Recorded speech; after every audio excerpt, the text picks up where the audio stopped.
El Lincoln Park Jewish Center y el Centro de Estudios Judíos Torah de Met del 311 Central Park Avenue de Yonkers, New York, presentan su programa Divrei Torah con el rabino Mani Viñas. Te invitamos a visitar nuestro sitio web www.toratropical.com. Shalom. All right. Nosotros estamos haciendo una serie, para recordarles, estamos haciendo una serie. Primero empezamos con una serie sobre el rabinato sefaradita, las contribuciones del rabinato sefaradita a través de los siglos.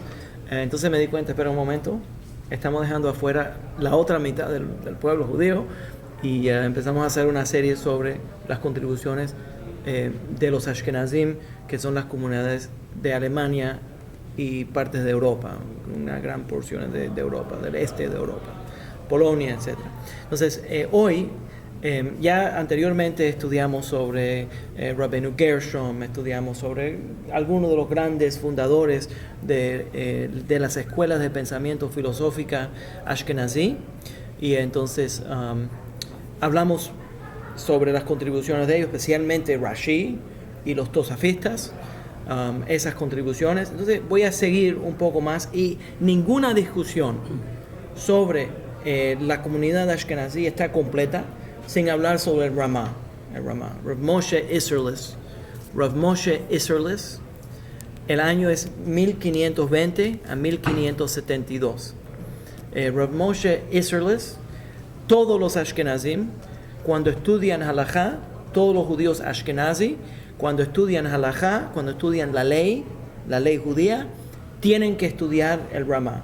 Y honestamente, todos los judíos sefaraditas, todos los rabinatos sefaraditas, cuando estamos estudiando la ley, cuando estamos estudiando lo que hoy en día nosotros llamamos el Shulchan Aruch, el código de la ley judía, tenemos que estudiar el Ramah también.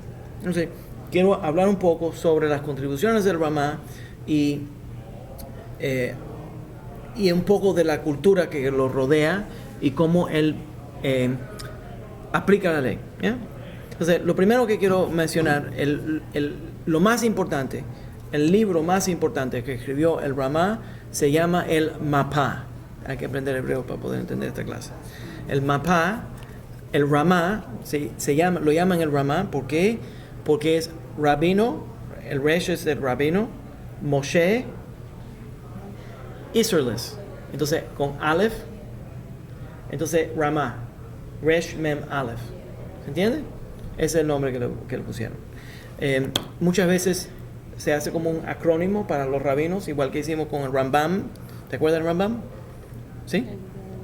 Maimonides. Very good. Maimonides. Correcto. Sí. Good. She's got it. Todos los diferentes. Rashi, Rav Shlomo Yitzhaki, hablamos de todos ellos, cada uno tiene un nombre diferente. Este es el Ramah. Ok. El libro que él escribe se llama el Mapá, que quiere ser el mantel. El mantel. ¿Por qué? Porque cuando Rav Yosef Karo, rabino sefaradita, escribió el código de la ley judía, el Shulchan Aruch, por el tiempo que ya salió el comentario de Rav Yosef Karo, el Ramah estaba escribiendo un comentario, y voy a explicar un poquito más sobre esto. Estaba escribiendo un comentario sobre la ley anterior. Cuando vio el libro que Rav Yosef Karo escribió, declaró a todos los estudiantes de él que ese libro estaba mejor que el de él. Entonces canceló, imagínense qué tipo de persona tenía que ser. Entonces dijo, lo que voy a hacer es que voy a escribir un comentario y lo vamos a poner al lado del comentario de Rav Karo. Entonces, tiene que ser una persona erudita que verdaderamente tiene interés en estudiar Torah y enseñar Torah, que se da de menos cuando ve otro labor. ¿Eh? Ok, pero vamos a entrar un poco a esto. El Ramah nace en Cracovia, en Polonia. También, por cierto, escribió otro libro que es Darjei Moshe, pero vamos a hablar sobre eso en un momento. En el tiempo que él nace, los judíos ashkenazí no tienen apellidos. nada más para explicar sobre esto, la cultura ashkenazí en el este, vas a tener que cerrar la puerta.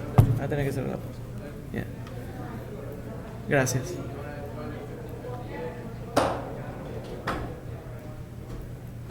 And keep an eye on there, just point. That's all.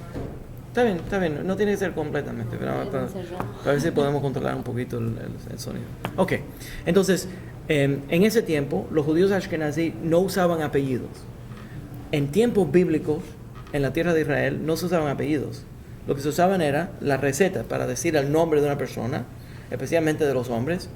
Decían el nombre del hijo de, Ben quiere decir hijo de, el nombre del padre. Y entonces, si querían ser más específicos todavía, decían el nombre del pueblo donde venían. ¿Ya? Esa era la fórmula bíblica.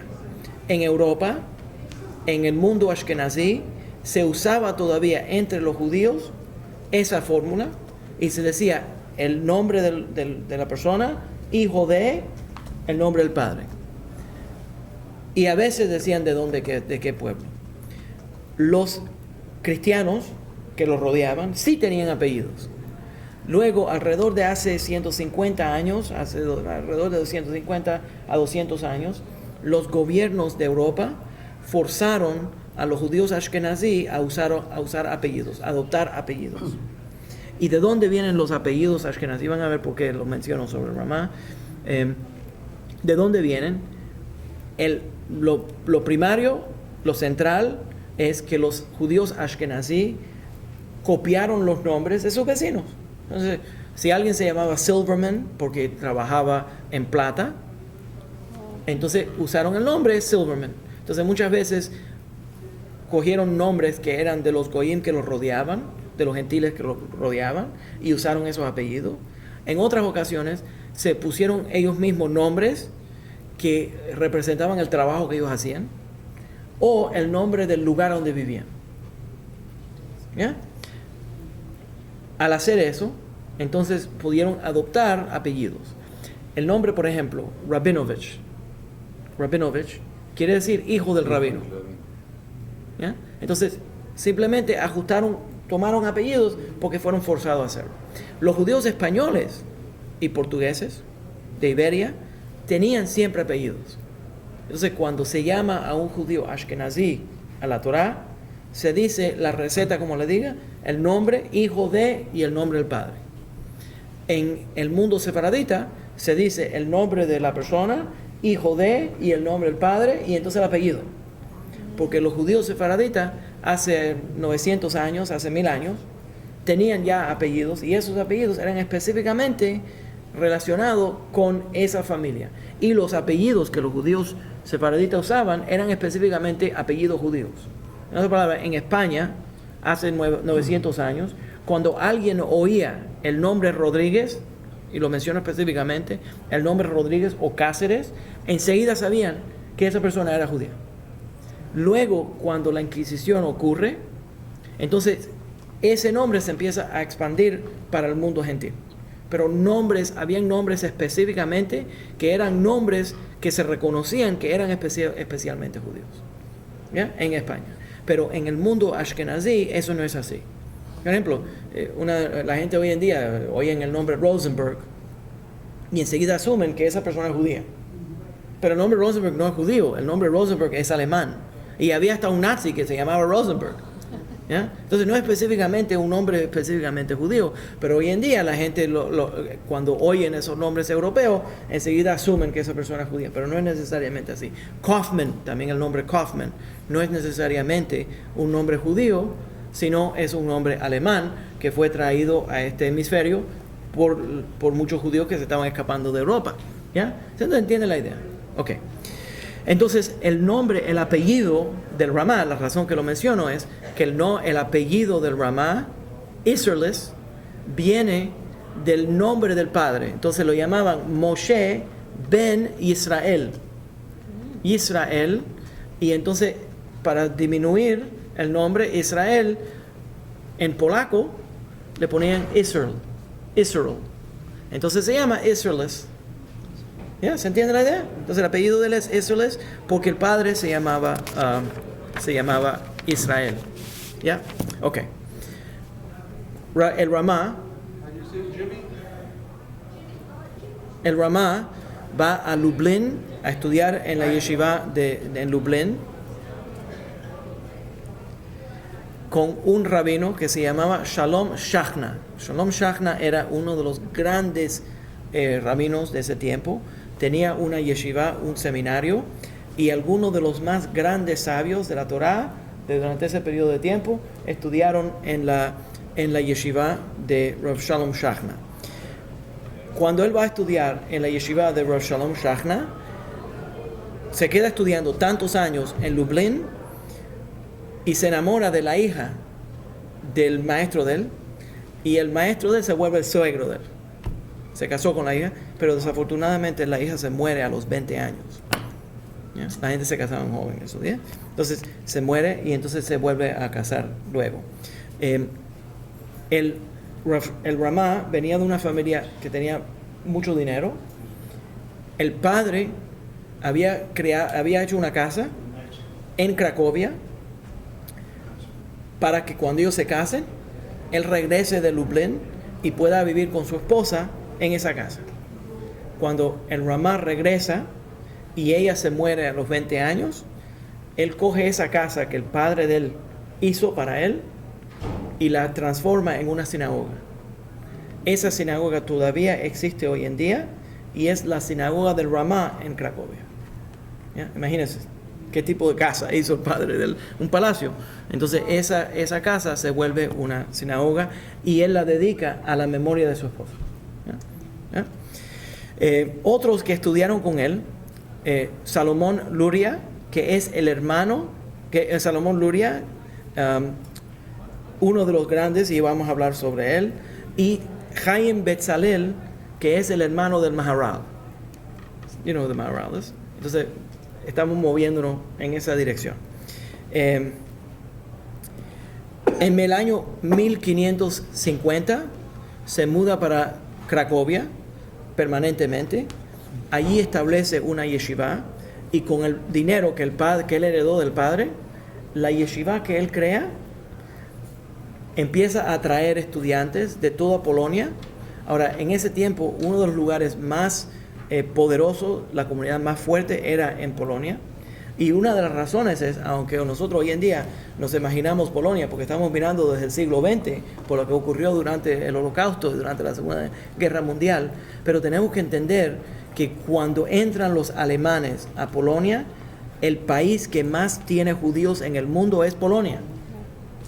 Y la razón que ese país tiene gran número, millones de judíos, es porque el emperador de Polonia invitó a los judíos a mudarse para allí. Habían grandes áreas de Polonia que no eran habitados. Entonces él quería atraer la comunidad judía porque quería que haya tráfico en esos lugares. Entonces para atraer a la comunidad judía. Entonces allí se forma una comunidad poderosa judía. It's unbelievable. Ahí se forma y todo lo demás no es religioso. ¿Te entiendes? Todo lo demás no es religioso. Y entonces, ¿se entiende lo que estoy diciendo? Ok. Se forma esta comunidad grande allí en Cracovia y él usa el dinero de él para pagar que los estudiantes vengan a estudiar en esa yeshiva. Entonces él le pagaba a los estudiantes a que vayan a la yeshiva. ¿Te imaginas? ¿Ya? Entonces, cuando él muere, lo entierran al lado de una sinagoga grande en Cracovia y le ponen a la tumba, desde Moisés a Moisés, no hubo otro como él. Igual que le pusieron al Rambam. ¿Ya? ¿Por qué? Porque la Torah dice que Moshe Rabenu, Moshe era uno de los grandes, el gran profeta del judaísmo. Entonces, que cuando dice en el libro de Deuteronomio que no va a haber otro profeta como Moisés, porque Moisés habló con Dios de cara a cara, no literalmente, pero muy cercamente de esa profecía. Entonces usaron ese versículo y lo transforman para decir que este Moshe, porque también se llamaba Moisés, era tan importante. ¿Ya? Entonces el Ramá se concentra en mucho de eso y uno de los y también estudia mucho. Por cierto, la Hilulá, el Yahrzeit del Ramá es Lag BaOmer. También es en Lag BaOmer, el día 33 del Contar el Omer. Y si recuerdan, uno de los grandes poderes que él tiene, además de enseñar Torah y escribir libros, es que él funcionaba en un concilio que se llama el Concilio de las Cuatro Tierras. El Concilio de las Cuatro Tierras es un fenómeno ashkenazí muy interesante. 1553, los emperadores de los territorios, habían dos Polonias, Polonia Alta y Polonia Baja, la parte sur de Polonia y el norte de Polonia. Los emperadores no quieren darle ciudadanía a los judíos, no consideraban ciudadanos, no eran ciudadanos de esos países. Entonces lo que crean es un concilio que le va a reconocer a los judíos, pero ese concilio tiene que gobernar, es un concilio judío que va a gobernar a los judíos de esos territorios. The taxpayers is in there. There's a sign right there. Yeah. Entonces, ese concilio estaba compuesto de 70 líderes que gobernaban y hasta ponían los impuestos a la comunidad judía, tenían sus propias cortes, tenían sistemas de apoyo para los pobres, y voy a describir un poquito sobre el poder de esa comunidad. Y los emperadores de esas tierras hasta le daban el poder a esos líderes, a esos 70 líderes que tenían representantes que eran seleccionados de las diferentes comunidades judías y mandadas a ese concilio central. Tenían el poder de poner impuestos. Esos impuestos los emperadores no coleccionaban directamente de la comunidad judía. En otras palabras, no lo coleccionaban de un individuo judío, sino lo coleccionaban de la comunidad entera judía. Entonces, ese concilio tenía el poder, a través del gobierno, de imponer impuestos a la comunidad judía. Uno de los momentos más poderosos en el exilio fue en ese momento. Ellos ponían impuestos. Una porción de esos impuestos era calculado por lo que los emperadores querían. La otra porción era, el emperador estaba dispuesto a mandar tropas a darle poder a ese concilio para coleccionar esos impuestos, no solamente el impuesto que el emperador quería, sino los impuestos que el concilio quería. Entonces ellos coleccionaban para el emperador y una porción era para las escuelas, para los hospitales judíos y para darle apoyo a los pobres, ¿ya? Entonces crearon un sistema. Esto es una de las bellezas de Ashkenaz. Crearon un sistema y uno de ellos es lo que se llama el Gemach. El Gemach es muy importante entender esto. La Torah dice que uno no puede prestarle a un judío, a su hermano, y cobrarle interés. Entonces, a nuestro hermano no le puedes prestar dinero y cobrarle interés. Pero mucha gente eran pobres, no tenían nada. Entonces, la comunidad judía, a través del concilio de Arzot Abrit, de este concilio, y usaron ese nombre después para los Estados Unidos, coleccionaban este dinero y la gente podía aplicar a poner un préstamo. Ellos le prestaban ese dinero. De así entonces ellos ponían un negocio y entonces devolvían ese dinero a la organización y le daban una donación adicional. Y entonces la próxima persona podía también, ¿ya? Entonces era un sistema cooperativo que inspiró grandes negocios a través de esas tierras en Europa. ¿Se entiende la idea? Ese es uno. También hay otros impuestos crearon ese fondo de los impuestos. Exacto. Okay. A través de esos impuestos. Okay. Los yeshivot también tenían. Y luego, al fin cuando ya empezó a destruirse este concilio, también ellos se expandieron a cubrir kashrut. Ese es el VAD, la unión de estos países, empezó a cubrir kashrut. Entonces ellos le daban la licencia a los shochtim, a la gente que degollaban a los animales para que sean kasher, y supervisaban los doctores y tenían un sistema de hospitales y tenían hasta la Hebra Kadisha. Por primera vez en todas las demás comunidades, tenías, por ejemplo, en una comunidad, la Hebra Kadisha es el grupo que hace los entierros. Entonces, tienen que hacer la preparación religiosa. Tenían, en cada comunidad, tienes una Hebra Kadisha. Normalmente, esa Hebra Kadisha, y en el mundo Ashkenazi, a través de este concilio de las 4 tierras, por cierto, yo tengo ordenación, uno de los mejores que tengo de Yeshiva University, lo firmó Harlap. ¿Qué es lo que es Harlap? El nombre de él es Harlap. Do you know who that is? What is his name? ¿Qué es lo que quiere decir? Chochmei, Rumania, Polonia, Velita. El apellido del maestro que me ordenó, el rabino que me ordenó, es Harlap. Harlap es Chochmei, los sabios, de Rumania, Polonia, Velita. Los sabios de Rumania, Polonia y Lituania. El rabinato, él viene de una línea de rabinos que eran reconocidos, que estaban en el concilio del rabinato de estas 4 tierras. ¿Ya? Y eran sumamente poderosos. ¿Ya? Podían arrestarte, el gobierno te arrestaba si no le dabas impuestos. Entonces, uno de esas áreas, ellos centralizan la Hebra Kadisha y el grupo que va a hacer los entierros y manejan todo esto. Incluso tienen fondos que ellos coleccionan para darle de comer y alcohol, muy importante, alcohol a la gente que son voluntarios de la Hebra Kadisha. ¿Por qué alcohol? Pues eso es lo que pasa. Ese grupo, yo lo estudié, es muy interesante.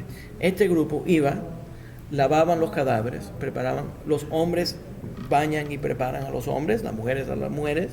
Después de ir a preparar a un cadáver, regresaban, todos los miembros de esa asociación se unían y comían juntos.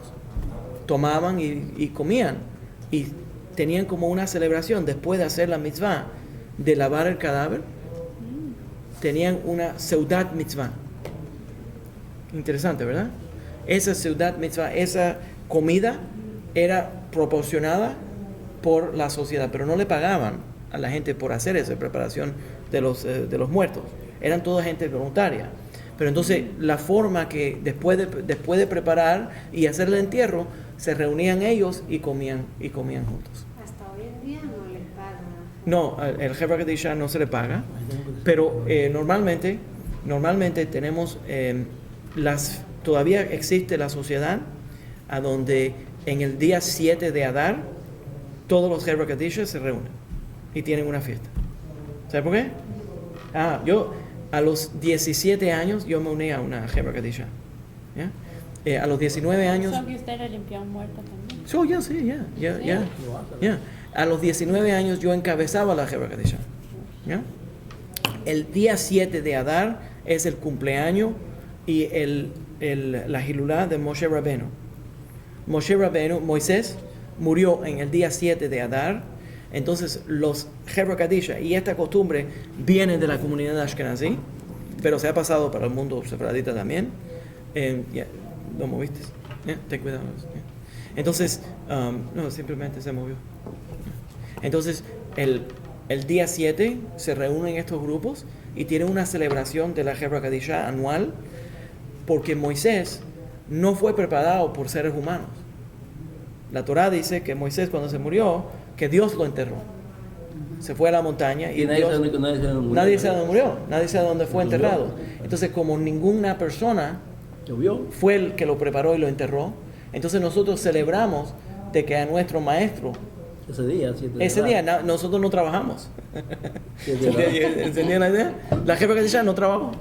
¿Ya? El 7 de Adar no se trabaja. Eso. No, el punto es que la Hebra Kadisha, los que hacen ese entierro, los que preparan los cadáveres, tienen la celebración anual de las sociedades de los voluntarios que trabajan para la Hebra Kadisha, lo hacen en el día 7 de Adar. ¿Por qué? Porque Moisés no fue preparado por un ser humano, sino fue preparado por Dios. Y fue un día así que Moisés murió. ¿Se entiende? Ahora, por cierto, te quiero mencionar que en la tradición de la Hebra Kadisha, la razón que Moshe fue preparado, ¿sabes por qué Moisés fue enterrado por Dios? para que los judíos no vayan a rezarle después. Hay un midrash que dice, correctamente, hay un midrash, good, very good, extra point for you, A+. Entonces, hay un midrash que dice que la razón es para que la gente no vayan a adorar a Moshe. Pero hay otro midrash que dice que la razón es porque cuando el pueblo judío estábamos saliendo de Egipto, Dios le dice a Moisés, y Moisés le dice al pueblo, que recojan oro y todas las cosas de Egipto y se la lleven, que limpien a Egipto. Entonces el pueblo judío, antes de salir de Egipto, van y se llevan todas las joyas y todo el poder de Egipto. ¿Qué es lo que se lleva Moshe de Egipto? Los huesos de José, de Yosef. ¿Ya? Entonces la Torah dice que Moshe fue y sacó los huesos de Yosef porque le habían prometido a José que en el día que nosotros nos vayamos, que nos llevamos. ¿Ya? Entonces todo el tiempo que en el desierto el pueblo judío estaba viajando, se llevaron a los huesos, los restos de José en todo el desierto y lo enterraron en la tierra de Israel. Oye. ¿Ya? Porque le prometieron que lo iban a hacer. Oye. Y Moshe se atiende de eso. ¿Dónde lo mantenían? Estaba embalsamado. Entonces estaba en una cosa. Todo está yendo al desierto. Viajó. Un ataúd. Y allí, déjeme decirle, que allí en la tierra de Israel descansó hasta esta terrible generación. Esta terrible generación de nosotros se la regalamos a los árabes y destruyeron la tumba de Jesús. Nosotros lo vimos con nuestros propios ojos. Supuestamente en el nombre de paz. El hermano de mi amiga se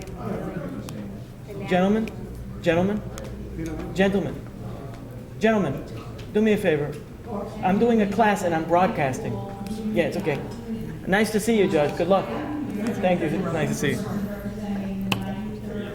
Ese es uno de los jueces de la corte, Judge Lacava. El hermano de mi amiga se murió en KBC. Peleándose aquí. Bueno.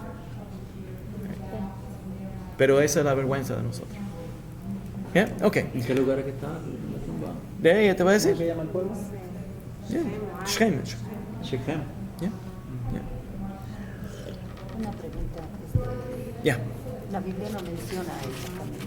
O sea, no encontramos que mencione que también los restos de José sacaron. ¿O sí? No. La tradición oral sí lo dice. Yeah. Interesante. Sostienen, pero Yeah. Interesante. La tradición oral dice que Moisés se llevó los huesos de José. Yeah. Yeah. Entonces esa es la recompensa por haberlo hecho. Yeah. Interesante. Ok.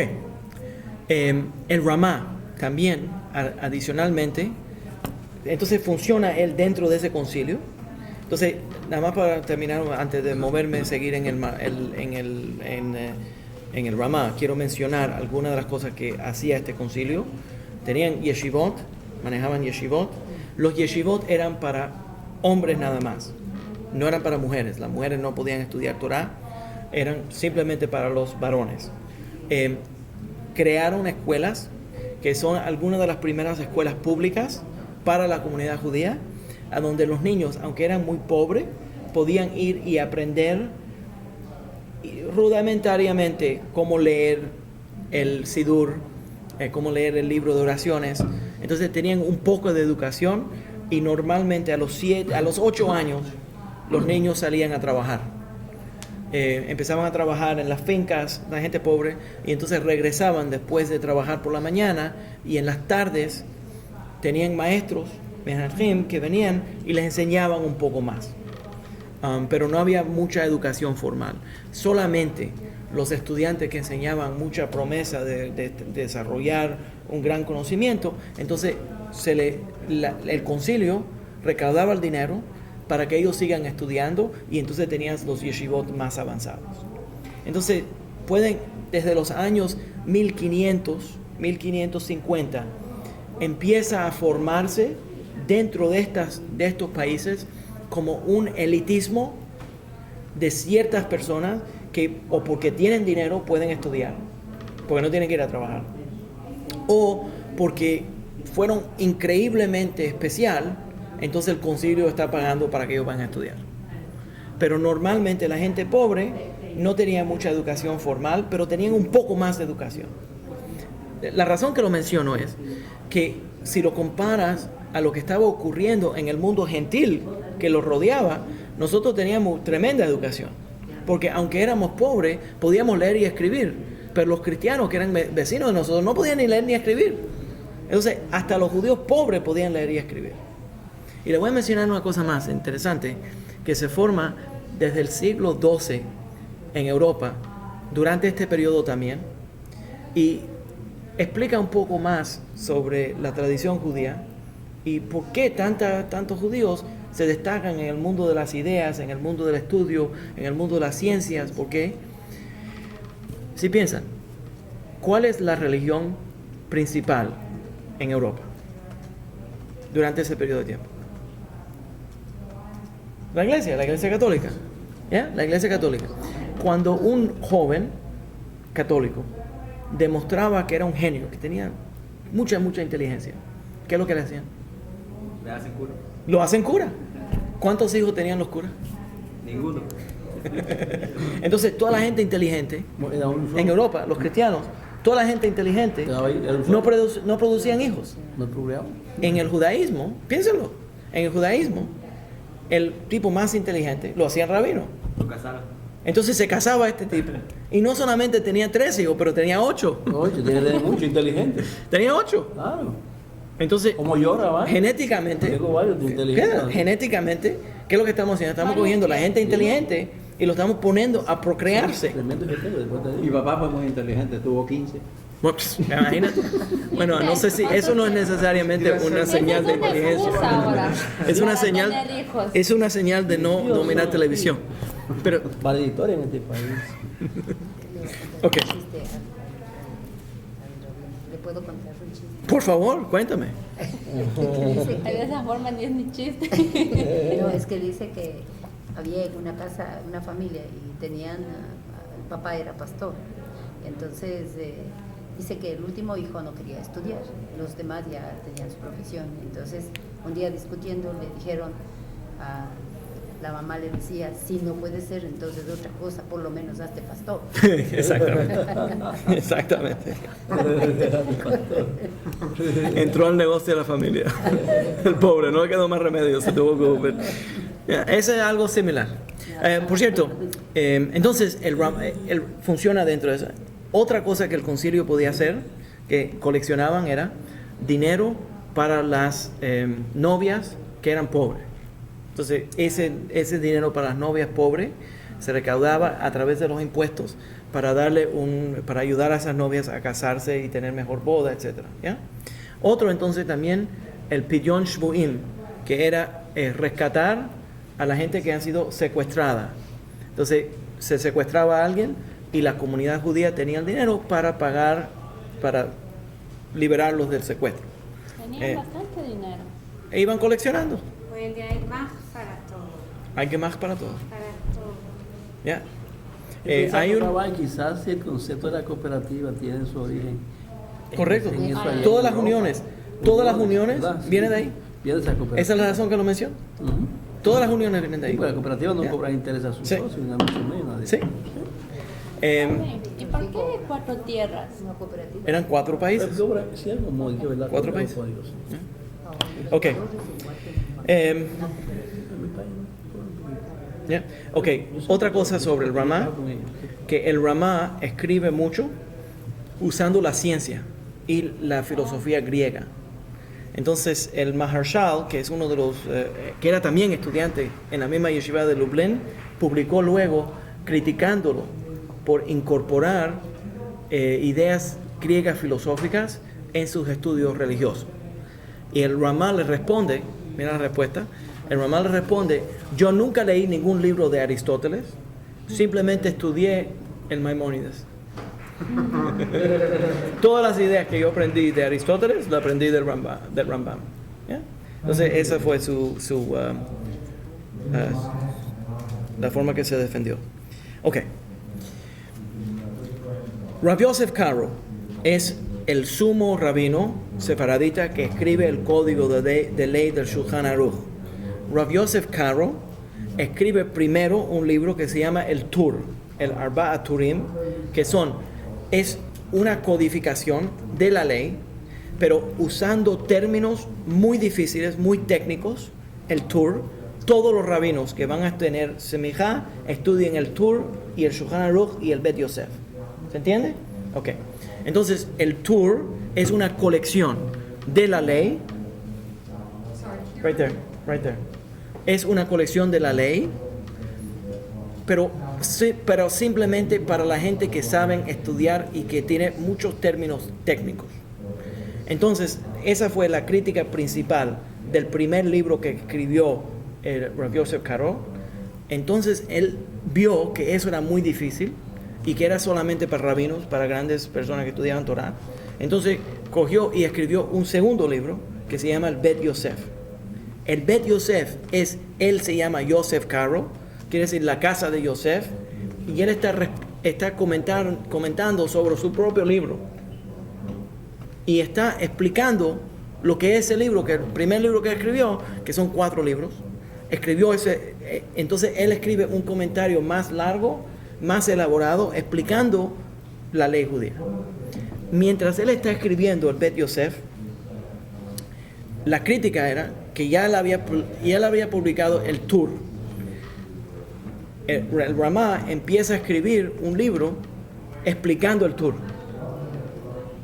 Entonces el problema es que antes de él terminar de escribir su comentario sobre el Tur, sale Rav Yosef Karo con el Bet Yosef explicando. Entonces cuando él va y analiza, él dice, esto explica mejor la ley que lo que yo estaba escribiendo. Entonces lo que hace es que coge y cambia su libro y le dice, ok, tú escribiste lo que tú llamas el Shulchan Aruch. El Shulchan Aruch quiere decir la mesa ya está puesta, está preparada la mesa. Entonces lo que Rav Yosef Karo estaba diciendo es, como los judíos se están regando por todas partes del mundo, es lo que escribe en la introducción, como los judíos se están regando en todas partes del mundo y no hay suficientes rabinos para enseñar la ley. Entonces lo que hace es que él escribe un código de la ley para que sea un judaísmo portátil. La gente pueda, a través de este libro, saber cómo aplicar la ley. All right? Entonces, él dice, ok, si tú le pusiste el libro tuyo, el Shulchan Aruch, que quiere decir la mesa está puesta, entonces yo le voy a hacer, el libro mío se va a llamar el Mapá, que es el mantel. ¿Y cuál es este mantel? Entonces, el mantel va a explicar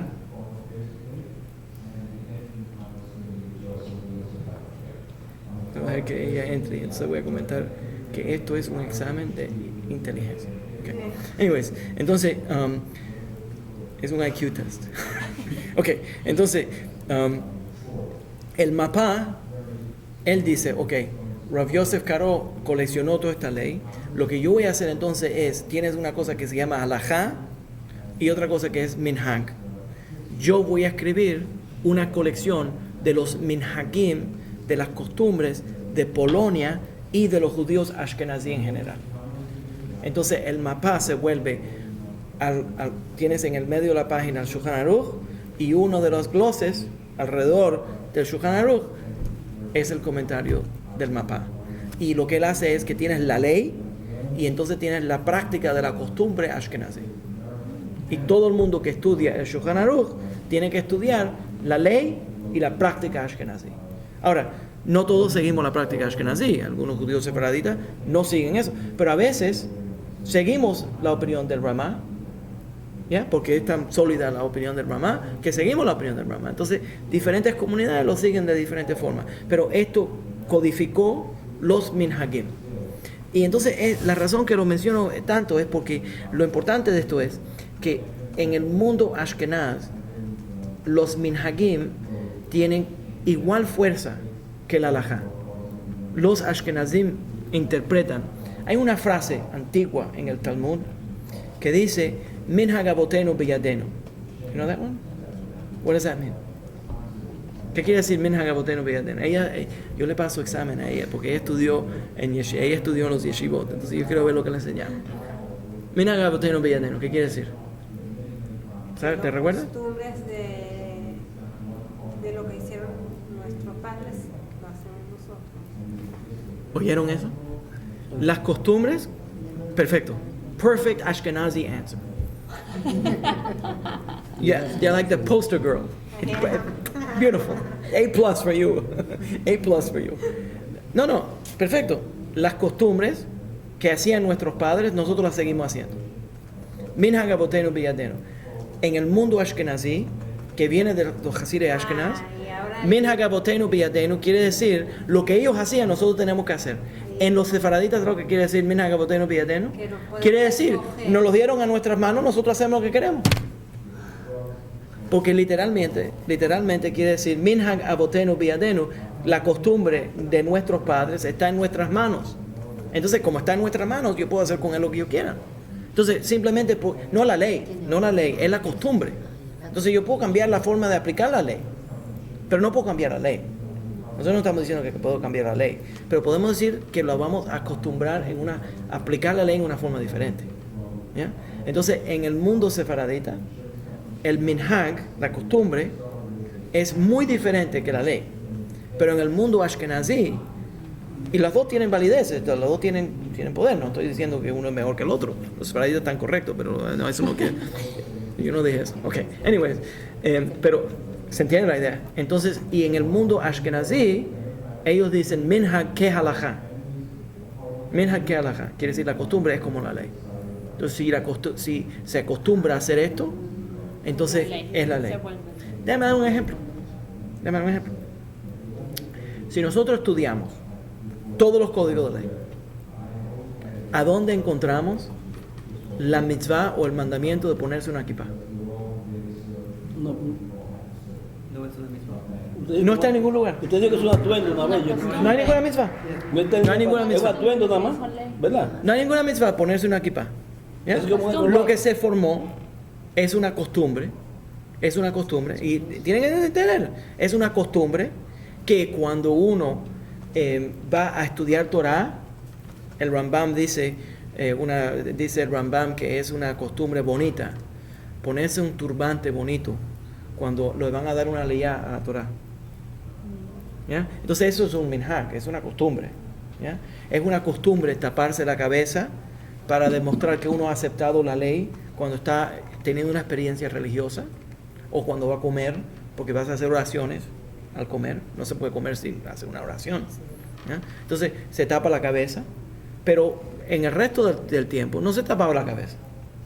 Los Ashkenazim entonces desarrollan la costumbre en ciertos países de constantemente taparse la cabeza. ¿Y por qué constantemente taparse la cabeza? Para enseñar que ellos constantemente se sienten que están en la presencia divina. Es una costumbre muy, muy bonita. Pero esa no es la ley. Esa no es la ley. Eso es un minhag. Entonces, en el mundo sefaradita, hasta recientemente, se veían rabinos caminando en la calle que no tenían kippah puesto. Cuando entraban a la sinagoga, siempre tenían un kippah en el bolsillo. Cuando entraban a la sinagoga, se ponían kippah. Y esa era la costumbre tradicional. Pero en el mundo ashkenazí, la kippah se vuelve un simbolismo muy importante. Entonces, eso se ha pasado para la mayor parte de la comunidad judía. Y hoy en día todo el mundo anda con kippah todo el tiempo. ¿Ya? Pero eso es un minhag. No es una halajá. ¿Ya? Ahora, interesantemente, yo lo encuentro interesante por lo menos. No sé si a ustedes les interesa, pero a mí no me importa, yo soy el que estoy dando la clase. Entonces, piénsalo, ¿cuánta gente judíos ortodoxos, andan con kippah en la cabeza, pero sin tzitzit? Eso le iba a preguntar. Entonces, Yo ahorita. interesante. Entonces, no es ni ley rabínica, es un minhag.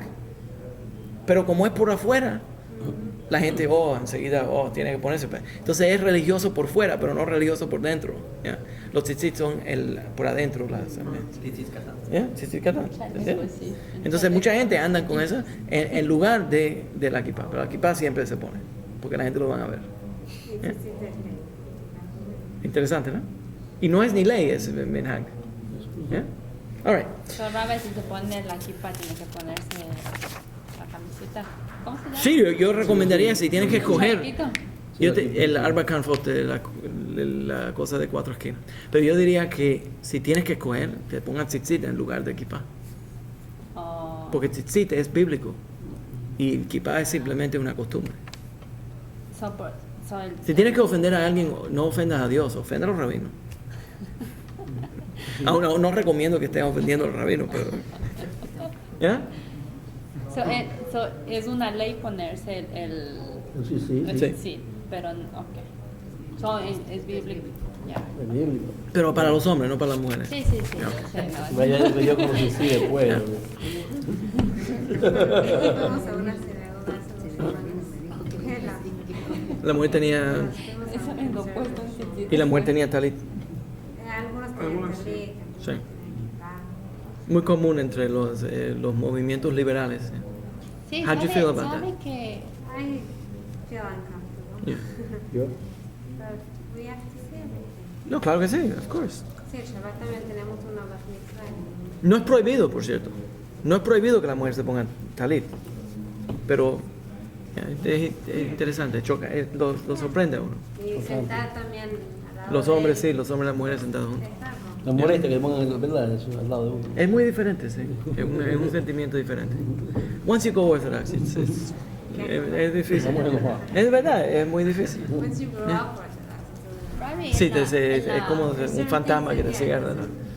Sí, it's a monkey on your back. I know. hay una muchacha que va al laundry, donde yo hago laundry, y ella tiene una yarmulke y también tiene... Hasta en el laundry room. Sí, Wow, sí, qué sí, religiosa te es. prometo. Wow. Que yo fui y yo le quedé viendo y le dije a Isaac, o sea, tiene los dos, tiene la kippah y me dice Isaac, no le veas, no le hagas caso. No sé qué es eso, me dijo. Ya no hay personas que lo hacen, hay mujeres que lo hacen. Hay mujeres que lo hacen. Déjame, ahora que estamos en ese tema, uno de los temas que se presenta mucho, separado, ¿ya? Uno de los temas que se presenta mucho es los mandamientos que son específicamente para los hombres y los mandamientos que son para las mujeres, ¿ya? Y interesantemente los liberales presentan esos mandamientos para los hombres como si excluye a las mujeres y como si es sexista contra las mujeres o le da de menos a las mujeres. Pero en el judaísmo tradicional, el rol de la mujer no quiere decir que ella es de menos. Ella simplemente está actuando como una mujer porque ella es mujer y el hombre está actuando como un hombre porque es hombre. Entonces, el papel o el rol que ellos hacen en su sociedad no es a darle de menos a la mujer. Déjame explicarlo en la forma que mejor se me ocurre. Yo hablé con una mujer rabina por cierto, ¿cómo se dice una mujer rabina buena? ¿Esto da rabá? Anyways, esta mujer rabina era reformista. Era reformista y me dijo algo que me impactó. Me dijo que aunque ella tenía ordenación como rabina reformista, yo creo que le dicen en español rabina, rabina reformista, que el movimiento reformado le había dado poder a ella de ser rabina, pero no le había dado a ellas el poder de ser mujeres. Entonces le pregunté, ¿por qué tú dices eso? Entonces dice que para darle poder a las mujeres rabinas, le pusieron kippah y le pusieron tzitzit. En otras palabras, la vistieron de hombre para empoderarla. Entonces dice, algún día ella desea de tener el poder de ser completamente mujer y ser líder. Entonces, interesante que en estos movimientos sociales que supuestamente son feministas, para darle poder a la mujer, Tiene que le, como hombre. interesante, ¿verdad? Le ponen el rol de hombre o el papel de hombre para que entonces ella tenga poder. ¿Por qué? ¿Por qué? Porque ella no puede tener poder actuando como mujer. Entonces, en la sociedad tradicional de la Torá, la mujer tiene cierto rol, tiene ciertas cosas que ella tiene que hacer, y el hombre tiene otras cosas que tiene que hacer. Y la forma que y por cierto, hay otra forma de decirlo, y eso es, ¿cuál es más poderoso, la casa o la sinagoga? Y en el judaísmo, la casa es más importante que la sinagoga. Y lo podemos representar en el Shulchan Aruch, cuando el Shulchan Aruch dice, si tienes suficiente dinero nada más para crear una sinagoga, para crear un mikvah, se crea la mikvah y no se crea la sinagoga. ¿Por qué? Porque la mikvah empodera la casa, pero la sinagoga es diferente. Entonces el hombre viene y se vuelve un majo aquí en la sinagoga, el líder en la sinagoga, pero eso no quiere decir que él tiene poder. En la casa es donde está el poder, ¿ya? Y en la casa, la que encabeza la casa es la mujer. Entonces, en la casa tradicional, en el estilo de vida tradicional, hay ciertos papeles que la mujer hace y cierto rol que el hombre hace. Y normalmente la forma que nosotros dividimos entre los mitzvot que la mujer tiene que hacer y los mitzvot que los hombres tienen que hacer es, si hay una mitzvah, hay un mandamiento que es específicamente a una hora específica o en un momento específico, entonces esa mitzvah es para los hombres. Si es una mitzvah en general, cuando no tiene una Shesman Grama, cuando no tiene que ser específicamente en ese momento, cuando es una mitzvah en general, entonces le aplica a los hombres y las mujeres igual.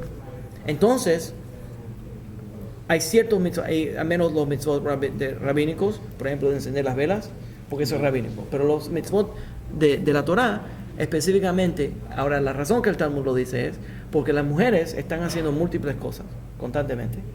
Y están criando hijos y están levantando familias, etc. Entonces, cuando ellas están ocupadas con eso, no puedes demandarle que tiene que hacer algo específicamente en un momento específico. Pero en general ella va a hacer esa mitzvah. ¿Se entiende? Entonces, así es como dividimos entre los mitzvot que son específicamente para los hombres y los mitzvot que son para las mujeres. Y entonces, hay unos mitzvot que son opcional para la mujer. O circunstancial también. Circunstancial, correcto. Circunstancial. Entonces, por ejemplo, el momento de hacer tefilá, de hacer la oración, hay dos tipos de oración. Una oración es la oración formal, a donde la sinagoga se reúne y oramos 3 veces al día, y tiene que ser a horario específico. Entonces el hombre tiene que hacer esos mitzvot, porque es a una hora específica y mandado a hacer esa oración. Pero la otra oración, que es una oración espontánea, que viene del corazón, los hombres y las mujeres ambos son mandados a hacer eso. ¿Me entiendes? Entonces esa oración espontánea, que es sumamente poderosa, mucho más poderosa, por cierto, que la oración organizada, 3 veces al día. Entonces eso, y esa es la razón, que entonces el hombre es el que cuenta como el sumo del minyan, porque él tiene el mandamiento de hacer esta oración a hora específica, y la mujer no tiene esa. La mujer tiene el mandamiento en general. ¿Se entiende la idea? All right. Pero estábamos hablando del Ramá. Entonces, voy a regresar un momento al tema del Ramá.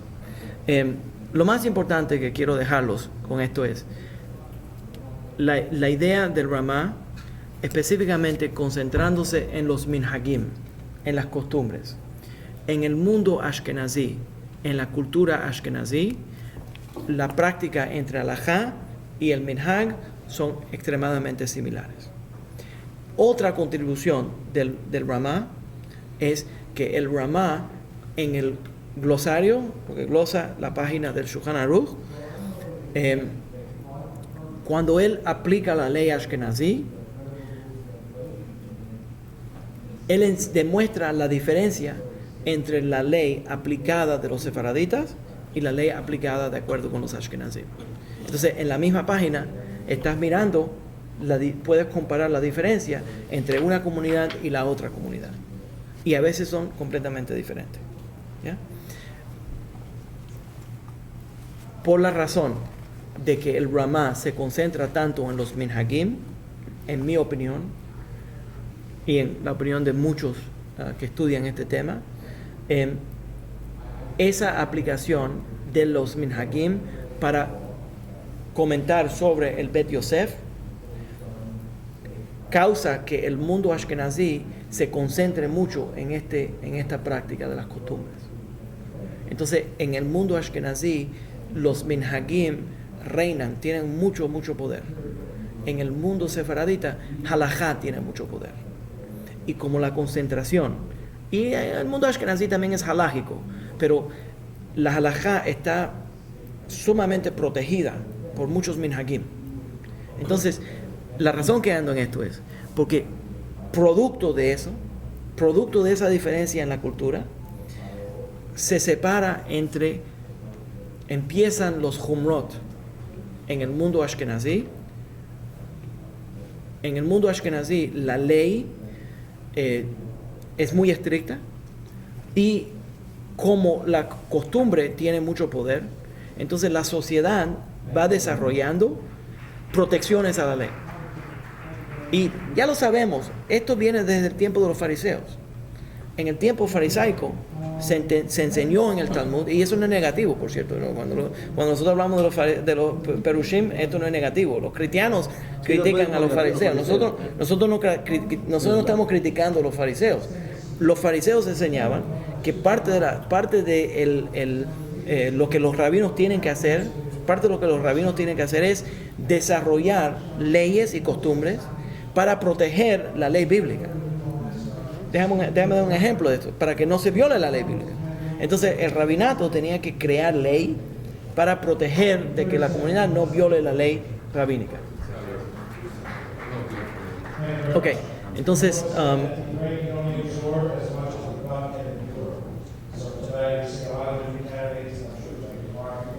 de él no me puedo quejar porque es el congresista Elliot Engel. Ahí está con ese congresista. ¿Usted lo conoce? El congresista Elliot Engel. ¿Lo conocen? Es el congresista de la... Let me introduce you. Muy interesante. Okay. Close the door. Thank you. Okay. Yeah. All right.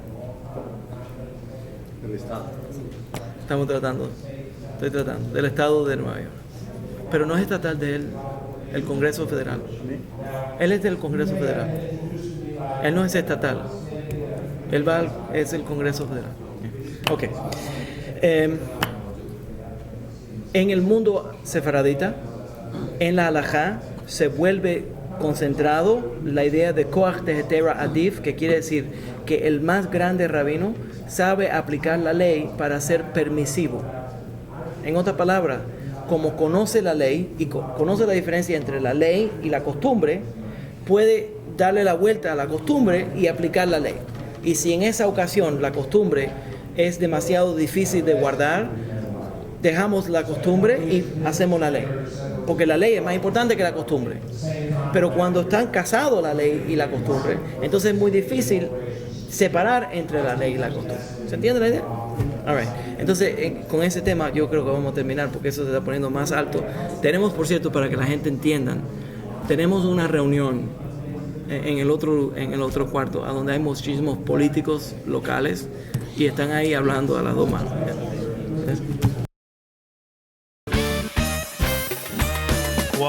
El Lincoln Park Youth Center